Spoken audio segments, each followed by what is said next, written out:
Hey, what's up? This is Kevin from Peacock Inside Tech, and the new Samsung Galaxy S20 Ultra got a big camera upgrade this year, and it also has an improved night mode, and I want to see how that performs against other flagships. The S20 Ultra comes with a brand new 108 megapixel sensor and an improved camera interface. Let's have a look at some of the samples to see how the new camera setup performs on the S20 Ultra in low light.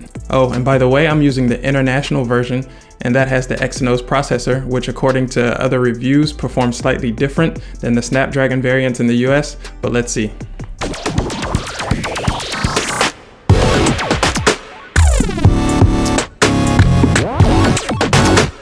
Let's start with the selfie camera. The S20 Ultra comes with a new 40 megapixel front-facing selfie camera, and it performs surprisingly well in low light. As you can see here, my "I hate taking selfies" face. The color temperature, sharpness, and noise is handled really good. It even has a shallow depth of field to give it that portrait type shot, which not everyone will like because of the blurred background, but I personally like this, and it puts your subject a little bit more in focus. And now compared to the other two great camera flagship phones, the iPhone 11 Pro Max and the Pixel 4 XL, you can see that the S20 performs a lot better than the iPhone 11 Pro with noise and overall brightness in my face. The Pixel 4 on the other hand, in my opinion, is even sharper than the S20 Ultra and has a wider field of view, and you can see a lot more of what's behind the subject. The S20 Ultra has a software trick though, and it gives it a wider field of view, but it's actually not too much wider. The Pixel also keeps the background sharp so you can see everything clearly, which some people will like more. Let me know what you guys prefer in the comments. Video from the selfie cameras is not so great though in low light. As you can see here, everything is pretty dark and there's a lot of noise. This was shot in 4K at 30 frames per second. The iPhone 11 and the Pixel 4 aren't great either, but if I had to choose, I would say that the Pixel performs a little better than the others. But just a side note, the Pixel's front-facing camera maxes out at 1080p, and the other two can shoot 4K at 60 frames per second. Now switching over to the rear sensors, the S20 Ultra performs really good. That big sensor lets in a lot of light, and it produces an overall pleasing shot with great dynamic range and color reproduction, and the details are clear and with minimal noise. Compared to the iPhone 11 and Pixel 4, I think the iPhone performed better in this shot because of the brighter colors and the overall sharpness. The Pixel shot looks a little hazy in comparison, but all three did good and produced usable shots. Now in this shot, the S20 Ultra killed it. The white balance is on point, everything is sharp, even the foreground. If you look at the road, you can see the details in the asphalt. The dynamic range is also super impressive. You can see everything in the windows clearly. You can even see the house number 20. It's clear even with that bright street light right in front of it. This shot also represents how I saw the building with my own eyes. Compared to the iPhone and the Pixel, I think the S20 Ultra did the best. Even though the other two took great shots, I feel like the dynamic range and sharpness is just a little bit better on the S20. Just look at the house number 20 and the entrance compared to the more blown out highlights of the other two. In this shot, I don't know what happened, but everything the S20 Ultra did right in that last pic, it totally screwed up in this pic. I took this shot about 3 times, and for some reason, every shot came out with this weird yellow HDR looking effect. There is a lot of noise in the sky too. The only thing that is great in this shot is the dynamic range. If you look at the street signs, you can see everything is perfectly exposed. I could probably fix a lot of these things in post editing, but straight out of the camera, it's a little weird. The iPhone and Pixel in comparison came out great. You can even see the stars in this shot, but I still would say that the dynamic range goes to the S20 Ultra here. In this pic, the S20 Ultra did pretty well, but once again, you see this yellow animated HDR look that I don't like. If you look at the church and in the buildings, you can see it. The foreground looks really good and color accurate, and the dynamic range is on point like every other shot so far. But in my opinion, the iPhone 11 Pro Max destroyed the Pixel and the S20 in this shot. The other two are brighter, but also a lot noisier.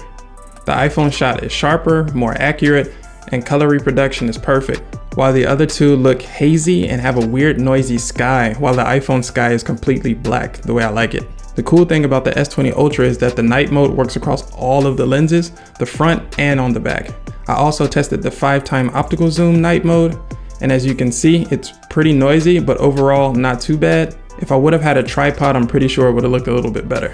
The iPhone and the Pixel only have a 2x optical zoom, so for comparison, I use the S20 Ultra's 2x digital zoom, and I think the Pixel is the better overall shot because of the accurate white balance and the sharpness, but the S20, like in every other shot so far, is doing great with dynamic range. Just look at the front of the fountain. You can almost see everything, and the other two blew out the highlights.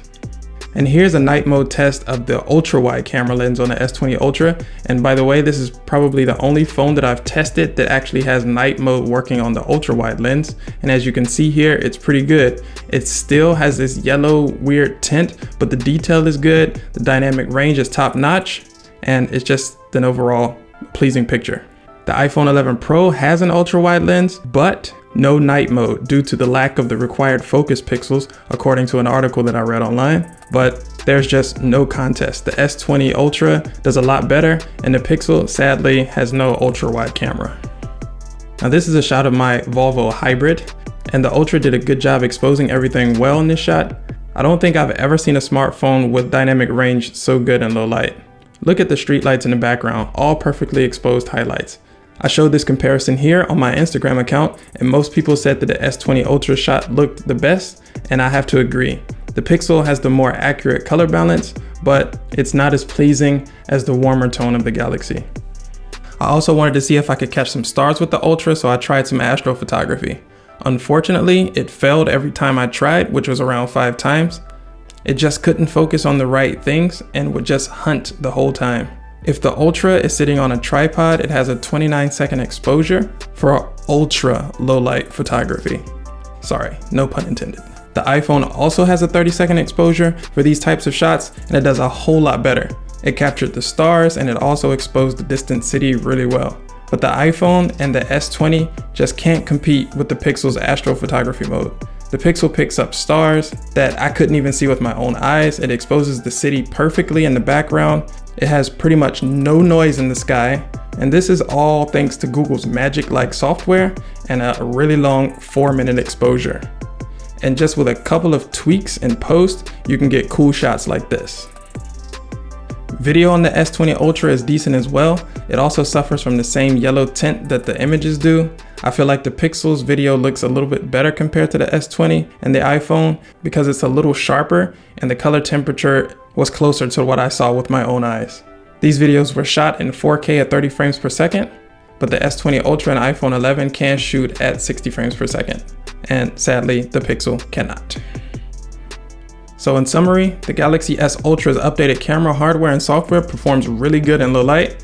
The only gripes I have is the weird yellow tint and the autofocus problem. Samsung brought out a software update a couple weeks ago to address this autofocus problem, but it only fixed it slightly, for me at least. All cameras were in automatic mode on all 3 phones. So the Galaxy S20 Ultra produces a 12 megapixel shot from its 108 megapixel camera. If you would like to see some samples of the 108 megapixel camera in low light, just let me know in the comments. That sums it up for this video. Thanks for watching, and please subscribe if you liked it. And also follow me on Instagram for more samples from a lot of different phones at Peacock Inside Tech. See you soon.